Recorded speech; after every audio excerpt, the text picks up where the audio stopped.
So we're still talking about the Holmes version of Dungeons and Dragons. I'm just going to quickly go through some of the steps of character creation.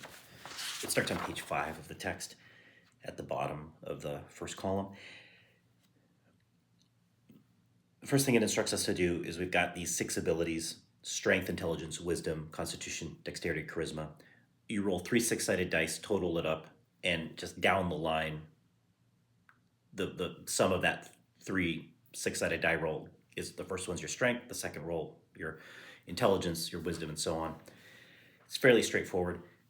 The ability numbers in this don't have a huge impact. There's some effect on the game, but it's not that major, especially compared to in how it is in later versions of the game. So you don't really have to be too worried about having sort of lousy abilities. On the top of page 6, you do get some, you get a little chart here that says what exceptionally high or low scores might give. The prime requisite, which gives, if it's high or low, gives an experience bonus. That is different per class. So for the fighter, if the prime requisite is strength, so if you have exceptionally high strength, you'll get an experience point bonus, which means you'll level up and progress faster than someone with the lower strength. And then there's some other bonuses and penalties that show up for constitution, addition or subtraction to your hit dice when you're rolling for hit points. Dexterity gives a bonus to firing missile weapons, so bows, crossbows, slings, that type of thing. So the next thing here, it goes to this thing called adjusting ability scores, and that's a little out of line because you actually, before you can do that, if you look through that algorithm there of how to, you can kind of adjust ability scores, you actually have to choose your class first. In this version of the game, there are 4 classes, and these are often called the core classes. The original 3 books came with 3, and then the 3 they came with was the fighting man, the magic user, and the cleric, and then the thief was added later. But this gives us those 4 core classes. Of note, it does use the somewhat regressive, in terms of gender politics, term fighting men. It would soon, every edition of the game after this refers to it as the fighter. So this is the last edition of the game with that language. So we've got the 4 character classes, and then there are also 4 races or species, as it's called in later versions of the game: dwarfs, elves, halflings, which are really hobbits, and the only reason they weren't called hobbits here is because the Tolkien estate threatened to sue, but they're hobbits, and then humans. Humans can be any of the 4 classes, so that's the most straightforward way to go. Dwarves and hobbits can be fighters or thieves, but they can't be clerics or magic users. And elves have to be a combination of a fighter and a magic user, and they don't have a choice. The benefit of a fighter, they tend to have higher, on average, will have higher hit points, so they kind of last in combat or in dangerous situations longer. Their main benefit, though, is that they can wear any armor and use any weapons. Magic users are very limited in terms of weapon and armor use. They can't wear armor, and they can only use daggers, but they have access to spells. The magic user is probably the more complicated of these early level, or of these characters at the early game. Clerics are sort of interesting in that conceptually they are a strange concept, or conceptually they're a strange concept. They're a little bit incoherent. They kind of come across as sort of these holy medieval warriors, and so they're sort of that, but the original cleric was actually, in Dave Arneson's game, was much more of a vampire hunter figure. So you end up getting this weird mix of like the holy medieval warriors plus Van Helsing from Dracula is inspiring what the cleric is, and there's not that many examples in fantasy literature of the cleric before Dungeons and Dragons. as opposed to the kind of fighter or the magic user. We have Conan as a fighter. There's wizards and magicians in Jack Vance's stories, for example. The cleric is harder to find what actually they're talking about. It's a little weird. Nonetheless, they are a core class and they have some interesting abilities. They don't start with access to spells, but they gain that at second level, and they can wear any armor. They can't use edged weapons, which is an interesting artifact and doesn't really make sense. But they can use any armor, which is pretty nice. So they can be fairly potent combatants. And then especially interesting, they can turn the undead. So that's that vampire hunter piece. They can repel undead creatures, which are a type of certain class of foes you might face. So that's the cleric. And then thieves are characters who do sneaky stuff. And the main thief in fantasy literature, who the thief is based on, is the Grey Mouser from Fritz Leiber's Fafhrd and the Grey Mouser stories. And they can climb walls really well and hide and sneak and be spies. They can't use anything better than leather armor, but they can use all of the weapons that a fighter can. And they can also, once they get to higher levels, they can also read magic scrolls, so they can end up having some way of using magic too, which is interesting. So those are the classes. The races, again, humans are sort of considered just sort of generic. There's no difference. They just function sort of as the baseline. Dwarves can see in the dark. They have they're hardier. We'll talk a little bit about saving throws in a minute, but saving throws are your ability to resist magic and other types of mystical attacks or strange attacks. And dwarves have a better chance at early levels of resisting those things. They can see I think I said they can see in the dark, and they can navigate really well underground. Hobbits or halflings are very hard to see when they're outside. They also have good saving throws like dwarves, and they get a +1 bonus to using missile weapons.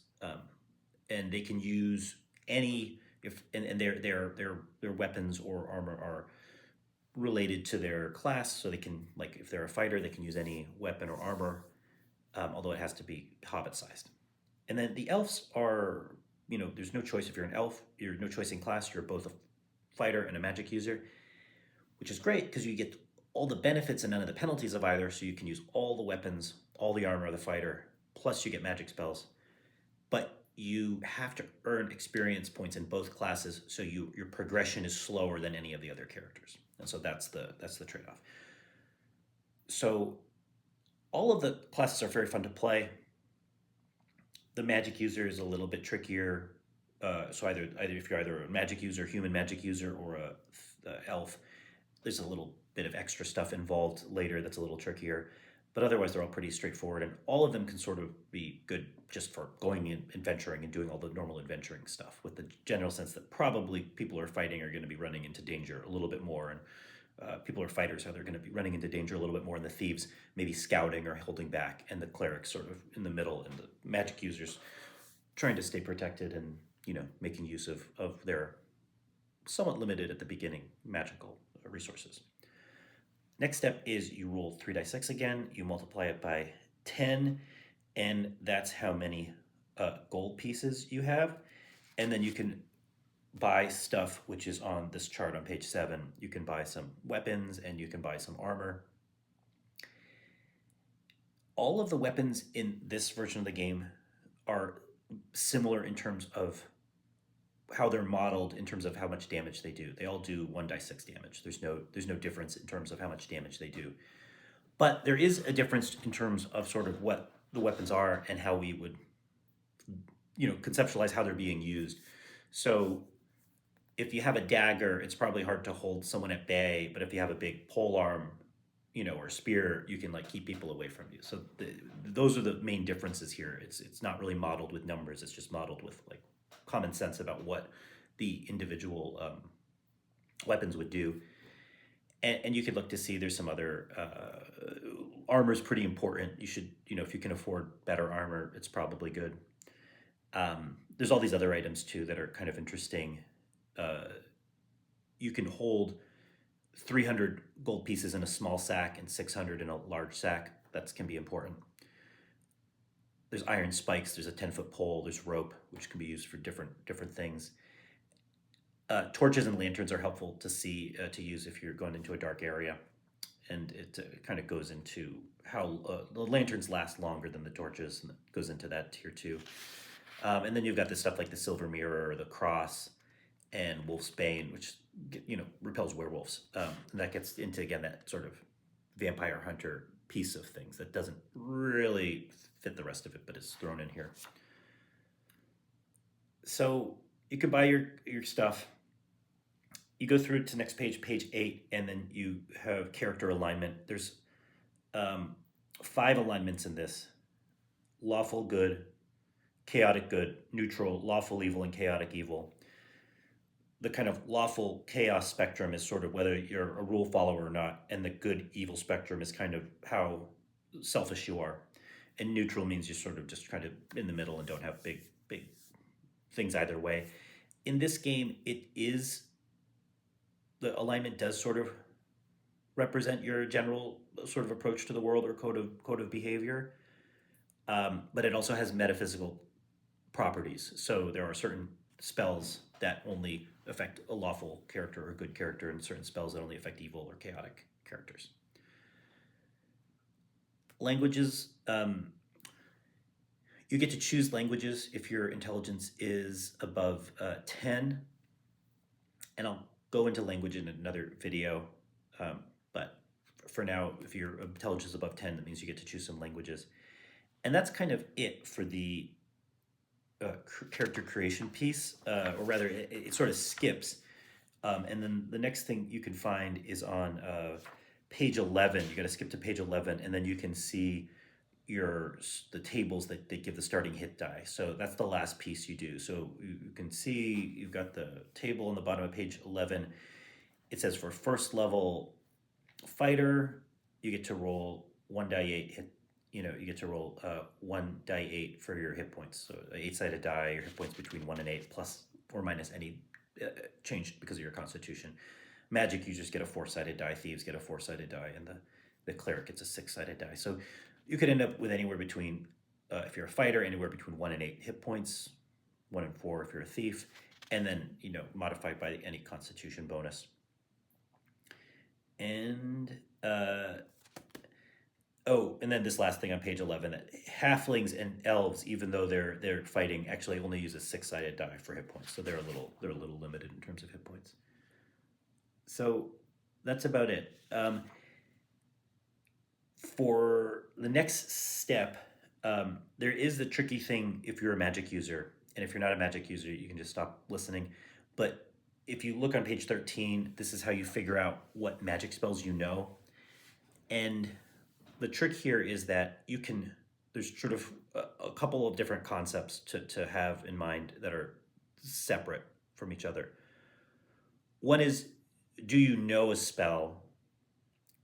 And then 2 is, do you have the spell memorized? A first level magic user can memorize and cast one spell, and then has to go to essentially out of the dungeon back into a place of safety to re-memorize the spell. So you basically only have one spell you can shoot off, and then you don't get any other spell for the for the remainder of that given instance of dangerous activity. However, there's this other concept of what spells do you know, which is when you're memorizing a spell, which ones you get to choose from. And the way that works is you look at page 13, there's a chart at the top, you look what your intelligence is, and that gives you a chance to know any given spell. And when you're starting off, it also gives a minimum and maximum number of known spells. So when you're starting off, you say, I would want to see if I know the sleep spell. That's a first level spell. When you're starting off, you're going to go through you choose a bunch of first level spells. Let's say my intelligence is 13, so I've got a little bit of a prime requisite bonus there. So that means I have a minimum of 5 spells that I know and a maximum of 8. So I will say I want to try to learn sleep, and then I roll percentile dice, which is two 10-sided dice, reading the first one as a tens digit and the second one as a one. And if it's under, it's 60. If it's 65 or under, then I know that spell. And if it's over, it means I don't know it. I have to kind of mark off that I don't know it. If I know it, I can put it in my spell book. And I do that until I have the maximum number of spells per level. So if I've got that 13 intelligence, I get to do that process until I have 8 spells that I know. Now, it could be that I roll very badly and I keep not knowing spells, and it's like, how do you, and there's only like, 15 spells on first level. So how do I get to that 8 if I don't know, if I go through it and I don't know all of the 15, I'm supposed to get 8.